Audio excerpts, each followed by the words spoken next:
Queridos amigos, que a paz de Jesus nos envolva em pensamentos de alegria, de esperança e de confiança. Nós vamos, nesta manhã, envolver os nossos pensamentos nas vibrações do Mestre, buscando em Jesus todo o refrigério de que tanto necessitamos, para que Ele alimente-nos de esperança e de confiança. Nós vamos ler hoje a parábola do mal rico. Havia um homem rico que vestia púrpura e linho e se tratava magnificamente todos os dias. Havia também um pobre chamado Lázaro, deitado à sua porta, todo coberto de úlceras, que muito estimaria poder mitigar a fome com as migalhas que caíam da mesa do rico. Mas ninguém nas dava, e os cães lhe vinham lamber as chagas. Ora, aconteceu que esse pobre morreu e foi levado pelos anjos para o seio de Abraão. O rico também morreu e teve por sepulcro o inferno. Quando se achava nos tormentos, levantou os olhos e viu de longe Abraão e Lázaro em seu seio, e exclamando, disse essas palavras: Pai Abraão, tem piedade de mim e manda-me Lázaro, a fim de que molhe a ponta do dedo na água para me refrescar a língua, pois sofro horrível tormento nessas chamas. Mas Abraão lhe respondeu: Meu filho, lembra-te de que recebestes em vida teus bens e de que Lázaro só teve males, por isso ele agora está na consolação e tu nos tormentos. Ademais, existe para sempre um grande abismo entre nós e vós, de sorte que os que queiram passar daqui para aí não o podem, como também ninguém pode passar do lugar onde está para aqui. Disse o rico: Eu então te suplico, pai Abraão, que os mande à casa de meu pai, onde tenho 5 irmãos, a dar-lhes testemunho dessas coisas, a fim de que não venham também eles para este lugar de tormento. Abraão lhe retrucou: Eles têm Moisés e os profetas que os escutem. Não, meu pai Abraão, disse o rico, se algum dos mortos for ter com eles, farão penitência. Respondeu-lhe Abraão: Se eles não ouvem a Moisés nem os profetas, também não acreditarão, ainda mesmo que algum dos mortos ressuscite. Lucas capítulo 16, versículo 19 a 31.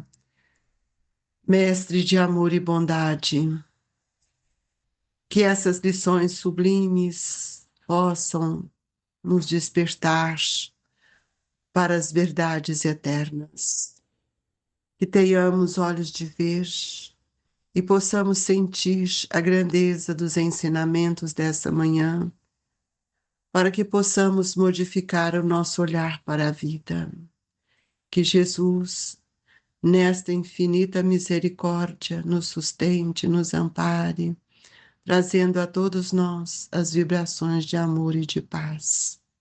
Senhor, olhai pelos nossos familiares, especialmente, a Mestre, aqueles que mais necessitam.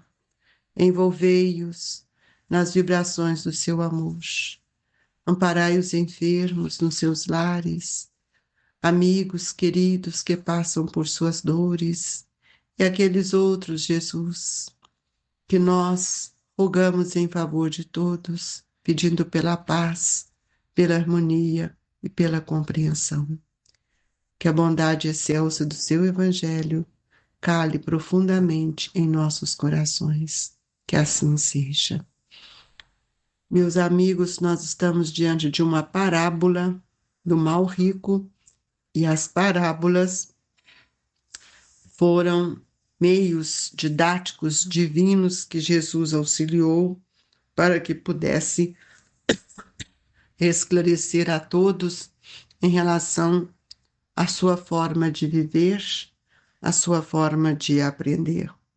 E nessa parábola do mal rico, nós vamos ver que Jesus cita 2 condições, né? Havia um homem rico que se vestia de púrpura e linho,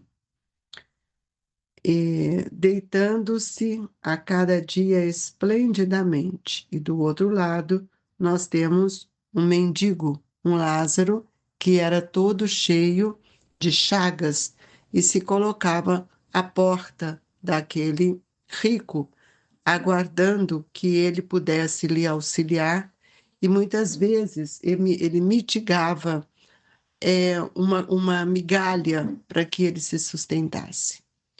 Nós estamos percebendo que nas passagens de Jesus há uma essência do seu evangelho que nos toca profundamente, que devemos considerar, que são nessas essências que Jesus mexe com o nosso pensamento, um convite incessante às novas reflexões. Lázaro era pobre, mitigava a fome com as migalhas que caíam da mesa do rico. Ele tinha ferida no corpo e ninguém ajudava a tratar. Quem lambia as que dava alívio às suas chagas era sempre os cães. E Lázaro morre e, consequentemente, vencendo uma provação difícil, com resignação, ele vai para o mundo espiritual em um lugar que lhe foi destinado de acordo com seus méritos, de acordo com suas dores, seus sacrifícios, suas renúncias, mas também com as suas conquistas. Já Lázaro, vendo toda uma situação de luz no mundo espiritual, reconhece que os momentos provacionais ou expiatórios na Terra, aceitos com resignação, lhe trouxeram uma leveza no mundo espiritual. E junto, logo em seguida da morte de Lázaro, morre também o rico. E aquele que estava sempre coberto de púrpuras, de linho fino, ele chega no mundo espiritual numa situação muito difícil, porque o orgulho, a vaidade, a indiferença são sinais de inferioridade do nosso espírito, que temos o olhar único e exclusivamente para as questões do mundo. E a parábola tem muito significado, se nós analisarmos item a item, ela tem muito significado, porque lá no mundo espiritual, o rico ainda acha que ele tem força de poder quando ele fala para pai Abraão, quando ele dirige a ele cita uma situação que nós vamos ver a característica de um pensamento. Manda-me, Lázaro, a fim de que molhe a ponta do dedo na água para me refrescar a língua, pois sofro horrível tormento nestas chamas.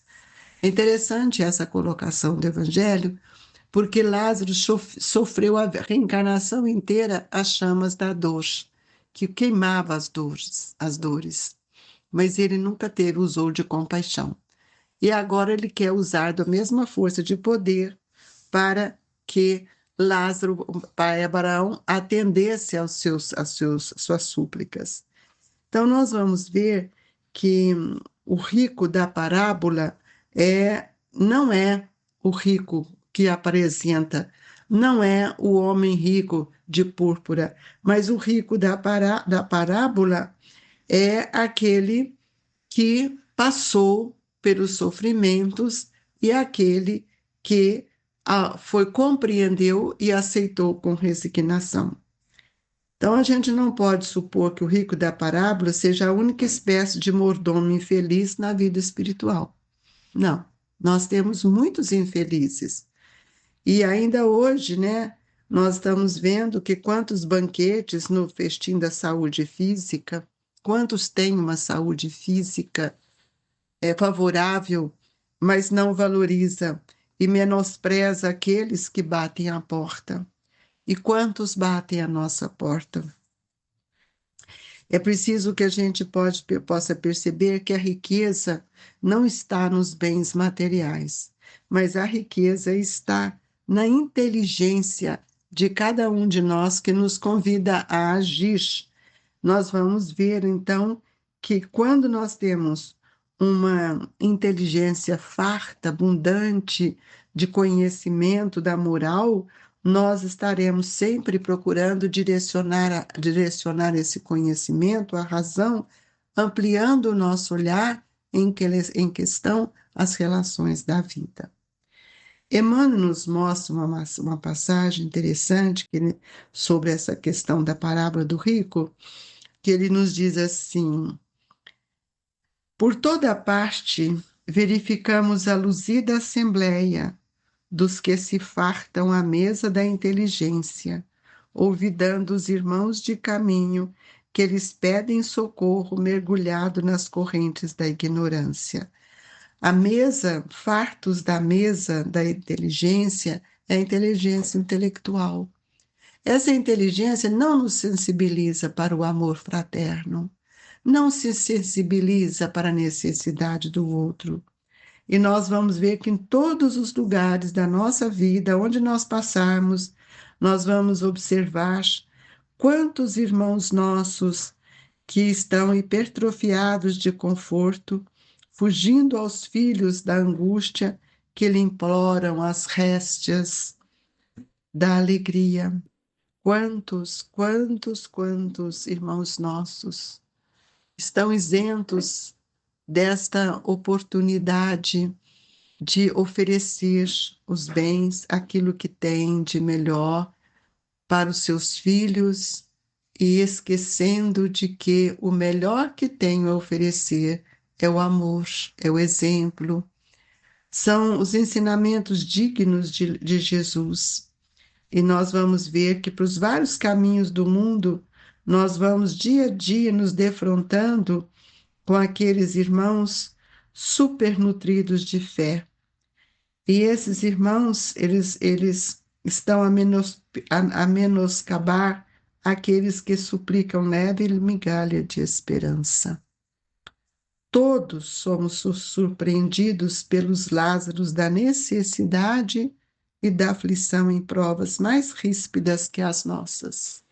Se a gente olhasse isso com outros olhos, talvez não reclamássemos tanto, porque tem tantas pessoas, tem tantos Lázaros pela vida, tem tantos Lázaros que são ricos de virtude, que aceitaram as suas provas, que compreenderam o seu planejamento reencarnatório, que lutam para dar para os seus filhos o exemplo do trabalho, da compaixão, da abnegação.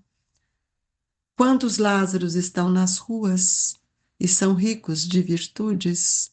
E quantos ricos que andam ostentando são pobres, são negligentes?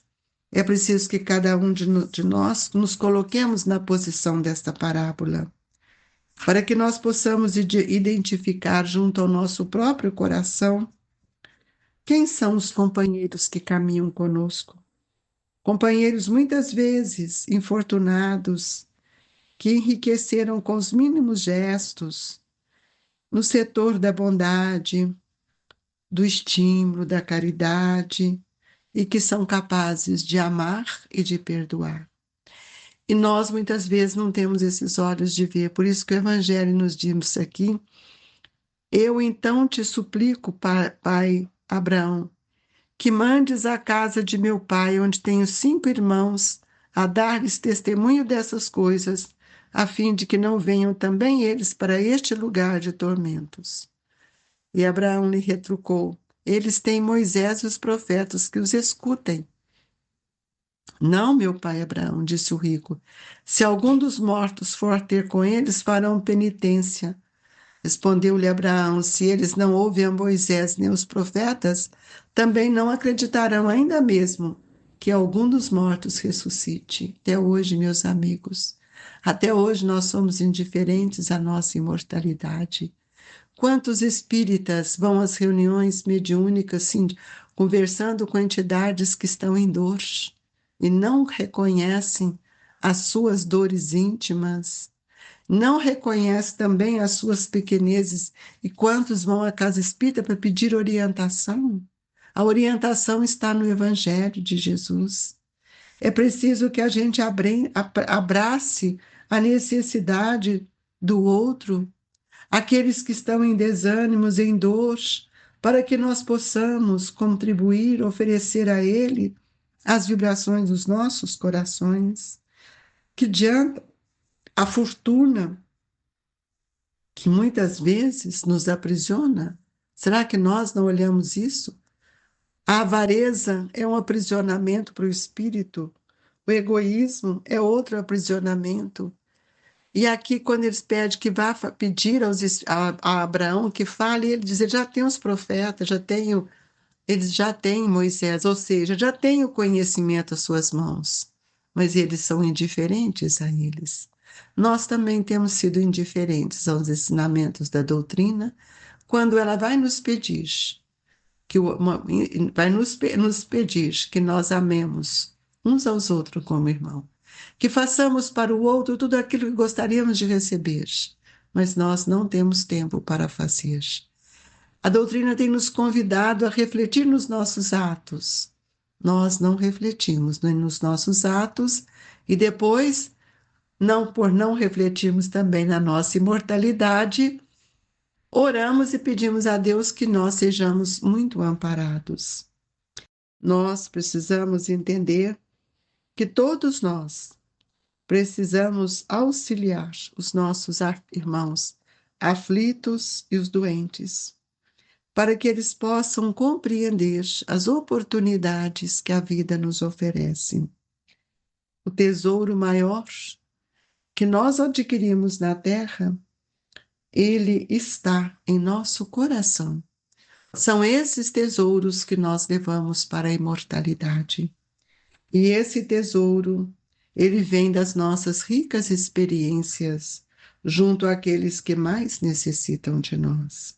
Quem não pode dar alguma coisa de si mesmo, na boa vontade, lembremos do sorriso fraterno, da palavra sincera, da bondade, que só o amor, meus irmãos, abre as portas da plenitude espiritual e semeia na terra a luz da verdadeira caridade, que extingue o mal e dissipa as trevas.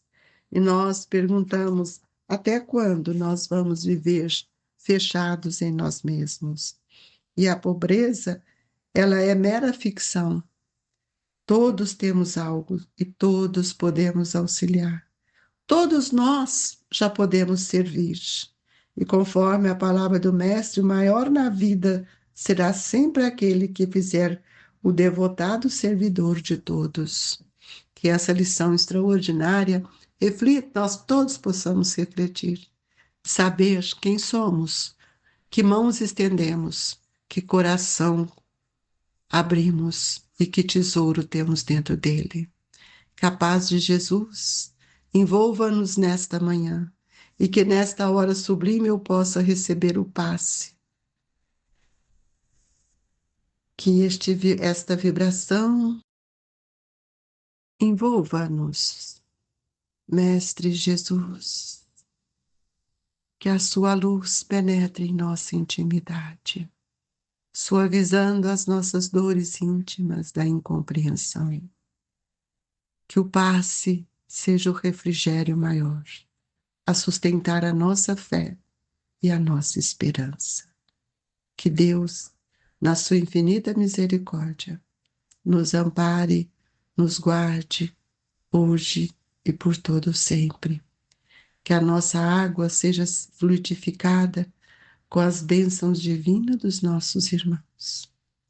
E que esse momento se estenda aos familiares, amigos, todos aqueles que necessitam de sua presença, Jesus. Paz e alegria é o que desejamos a todos. Recebo, amigos, as vibrações, companheiros do Grupo Espírita Esperança e Caridade. Que a paz do Senhor esteja conosco, que assim seja.